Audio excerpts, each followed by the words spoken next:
讲到刑事案件，这个重大的社会事件，伫台中长头白日发生重大的治安案件，昨下晡4点半，这阵一个社区附近有3个嫌犯，可能是因为100万的财务纠纷，将这个被害人的正手无共夺回去，并且弹入这个水沟内。警方伫案发了40分钟，就抓到嫌犯，因为被害人登记这个手部被人弹入水沟内，找规暝依然找无。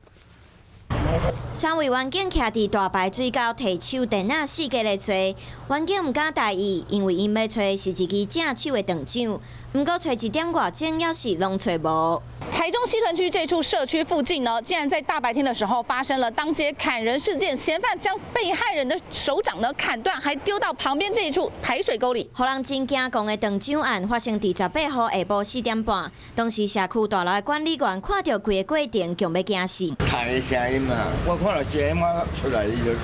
手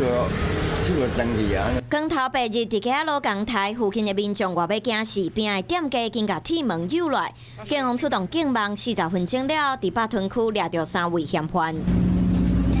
警方讲，3位嫌犯分别19岁、22岁和27岁，甲被害人的手掌扑断了，搁弹落排水沟啊，手段真粗残，就是为着100-200万的债务。这3名歹徒